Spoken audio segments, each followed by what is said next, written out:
bringing in the melaleuca now. So the two on the right are the ones we drained when Jack was here. Let's open it up and have a look at the brood nest and make sure everything's okay down there. Sounds good. What we want is just a few gentle puffs in the front of the hive, nice and slow. Should I put gloves on? Am I being an irresponsible beekeeper? Oh, irresponsible again? No, a lot of beekeepers don't use gloves. Okay, I'm probably going to get stung. On the nose. Oh yeah, okay. So you go around and... How long has it been since we peeked inside Cedar? It's been a couple months now? Yeah. Let's have a look. We'll pull out, say, this edge comb. It's good to just go sideways a little bit first, because sometimes the wooden combs can be a little weak and actually fall apart. So once you've gone sideways and broken any fur comb, then you can go up. Wow. So this hive you've got wooden wax frames on the edge and then the flow frames in the middle. So this is the 4 flow frame light version. So it's basically just a normal standard beehive with 4 flow frames in the middle of the honey box.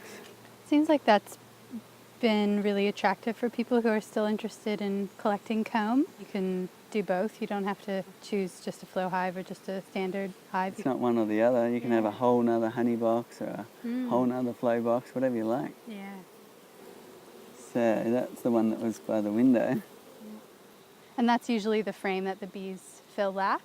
Yeah, the outer frame they fill last usually. So you can see actually on the other side of this comb it is full. And since we have a mixture of flow and standard frames, what would we need to do to harvest comb? Oh, you can just take that into the kitchen and eat it. You got to get the bees off first though. But you choose the other frame because it's already finished and the honey's ready. And is this a good time of year to harvest? Yeah, whenever there's a honey flow on is a good time to keep harvesting. Yeah. And obviously it differs depending on what part of the world you're in, but what about here in Australia? Yeah, it differs actually where you are, even in, within 20 kilometres. So for us just here, we actually get a good flow all winter with the melaleucas and the coastal heathland. Yeah. We actually get better honey flows in winter than we do in late summer. So should we pull the flow frame out and have a look at that? So they pretty much come out of the hive as normal. So this one did have a bit of burr comb on it because we had the other combs beside it. Is this the one we harvested initially? Yeah. I think this is our first harvest. This is the first one you harvested. You can see there they've capped the flow combs really nicely. You'd actually harvest this comb anytime soon. You can see the end shows that. It's a matter of just going around the edges and cracking all the comb. So here you've got the excluder, and that stops the queen coming up into your honey box. So you can use flow frames without the excluder, but we recommend using an excluder unless you want to be experimental.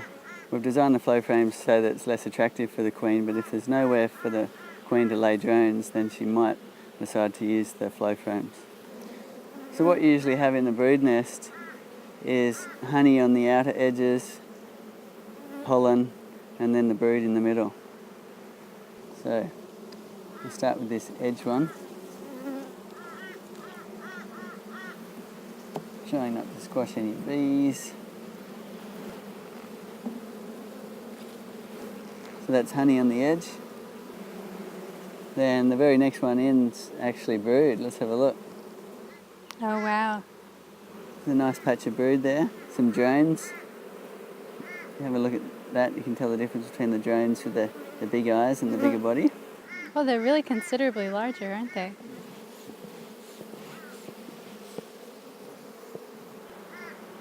You can see the brood and you can see the grubs and you can see the pollen and you can see some honey as well. So we're going to start just moving these combs over now and have a look at the middle ones.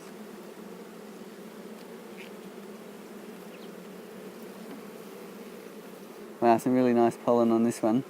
Check out the colours. Look at those pollens, all from your garden. Can we talk a little bit about what regular hive maintenance means? Yeah, so the maintenance will vary from location to location. So here we don't have the mites, so we don't have to do the mite control. But we do have hive beetles, and you've got a hive beetle trap down there you've been maintaining. And the other thing is to get an experienced beekeeper to look at the brood and make sure there's no disease.